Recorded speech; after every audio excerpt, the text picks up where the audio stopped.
And welcome back to my channel. Today we will be preparing a hummingbird cake. Now, if you visited my channel before, you know that I love gadgets. Some of the gadgets that we'll be using today are a zester, a cake tester, a whisk, a wooden spoon, a rubber spatula, and a tool turnabout. This will help us in frosting our cake. So today we're making a hummingbird cake. A hummingbird cake over the years has by accident become one of my favorite cakes. So some of the ingredients that you'll need today, you'll need I always use unbleached flour. You're gonna need unbleached flour, sugar, cinnamon, salt, baking soda, crushed pineapples, vanilla extract. Now this particular recipe calls for vegetable oil, but I like using butter. So we'll be using butter, eggs, bananas. I didn't have ripened bananas, so I had to wait a couple of days before preparing this recipe. So what I did, I took a couple of bananas, placed them in a paper bag with an apple if you have one available, and in a couple of days, they're ripened and they're ready to use. So let's get started on our recipe. We're gonna take our flour, sugar, and we're gonna actually mix this particular recipe by hand.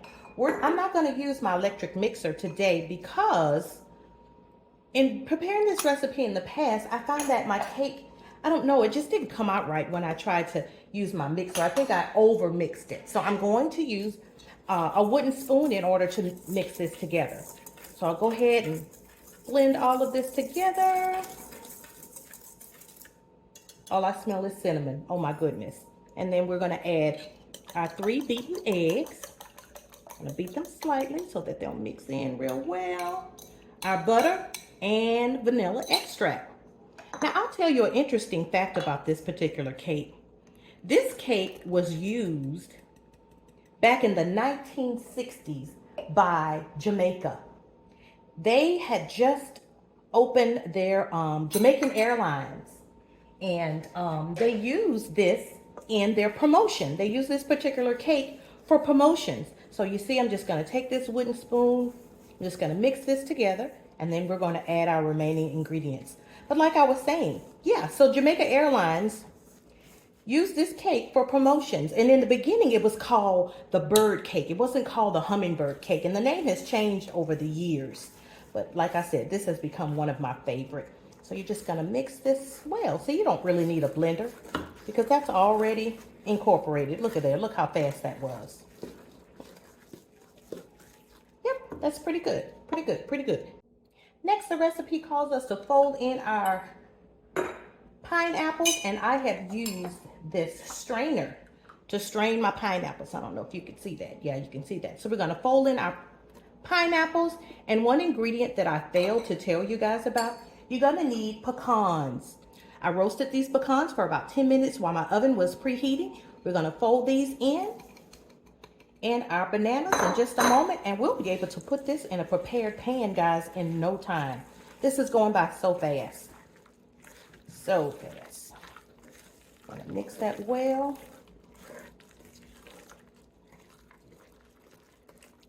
In my research, I found that in Oklahoma, they call this the cake that doesn't last. And now we are going to add in our bananas. And we're just gonna mash those in until they're well incorporated. I've already preheated my oven to 350 degrees, and I have sprayed 3 9-inch cake pans. So let's just fold those in. All right, guys, one thing that I will tell you, I know you saw me add my bananas whole, but what you can do, I suggest that you smash your bananas in a bowl before you add them to your recipe, because if you don't, then you'll have like chunks of banana, but I don't mind having chunks of banana, so that's why I didn't mash my bananas before. So what I'm gonna do, I'm gonna divide my cake batter into these 3 9-inch baked tins. Now, as I said before, I've already sprayed them with a baking spray so that my cakes won't stick. But long time ago, showing my age, I used to use coffee filters. I used to put a little butter or spray on the bottom of my pans, and I'd use a coffee filter, and that's how I used to make sure that my cakes didn't stick. But the coffee maker that I have now, it doesn't require coffee filters, so I don't have that luxury. If you're concerned about your cakes being the same size, you can use your scale in order to measure the amount of batter that you have in each pan, but I'm not that particular today, so I'm just going to eye it. So let's go ahead and place our batter in our prepared pan, and then we are going to place this in the oven. But we're not done because we still have to make our icing.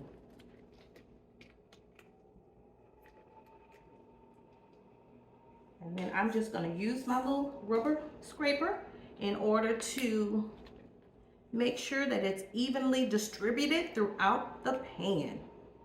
So I'll put just a little bit and then I'll spread it out to make sure that it's evenly distributed. Because we are going to make 3 layers.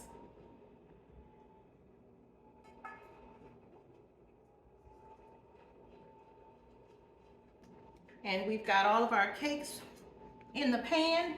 Look at those nice ingredients. You can see the pineapples and the bananas. Can't really see the pecans because they've been finely chopped. So what we're gonna do, we're gonna place these on the center rack in our oven for 15 to 18 minutes, depending on your oven. Like I've told you guys before, oven temperatures can vary whether you're using gas or electric, but I always use my trusty thermometer. I leave my oven thermometer in my oven. As a matter of fact, today this recipe calls for my oven to be preheated at 350, but I had to put it on 360 in order to reach that temperature. So let's go ahead and place these in the oven and make our frosting. To prepare our frosting, we'll need confectionery sugar, and then make sure that your dairy products are room temperature. You'll need cream cheese, butter, vanilla extract, and a pinch of salt. Now this particular recipe says you can use vanilla extract or you can use the zest of a lemon. Because this lemon was going bad in my refrigerator, I said, you know what, let's just go ahead and use it in this recipe. So we're gonna mix all these ingredients together and make a delicious frosting.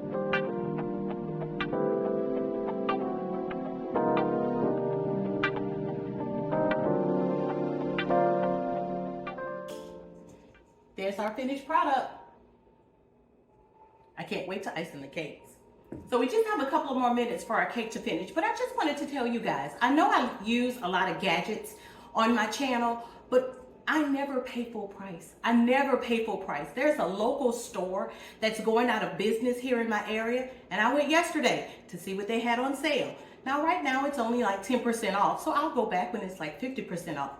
But I never, ever, ever buy any of my gadgets full price. If you don't have a cake tester, what I suggest that you do is that when you check your cakes, check the edge of the cake, and if it's pulling away from the side, your cakes are done. Our cakes are out of the oven, and I wanted to show you something. When I was talking about the cake pulling away from the side, I don't know if you can see that, but see how the cake is pulling away from the side? So if you don't have a cake tester, you can use the pull. You can use that method. When the cake pulls away from the side of the cake pan, you know that it's ready. Or you can use a toothpick. You don't have to use gadgets like I just love gadgets. I love gadgets, guys. I love gadgets. Our cakes are completely cool, and now it's time to icing. Guys, do you say icing or frosting? Is there a difference?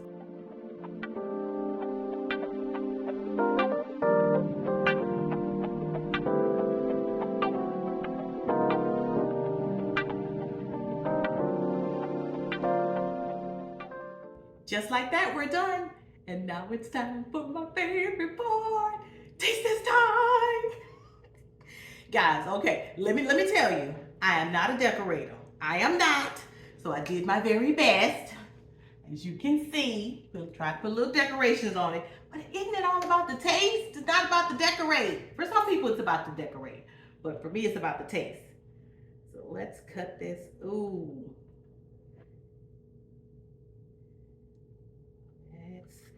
Cut it. Okay, this is feeling really moist. I don't want it to fall apart. Ta-da! Look at that, look at that. Look at the cream cheese frosting. You know we gotta get an up close look at it. Look at that. You can see the pecans and you can see the bananas, and my favorite, the pineapples.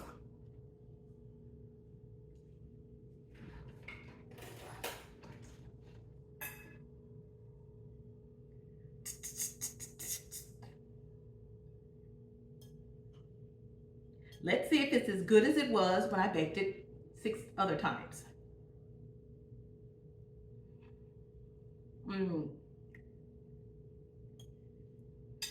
I know I always say it, but guys, that's good. Oh, as my sister in New Orleans would say, that's good right there. Yeah, that's good. Guys, you've got to try this recipe. Thank you so much for joining me today in my kitchen. Please join me again. Well, there's no telling what I'll bake, but if there's something that you would like me to try, list it in the comments below. If I'm brave, I'll try it. So don't forget to like, share, subscribe, tell all your friends about Miss D's Baking Channel.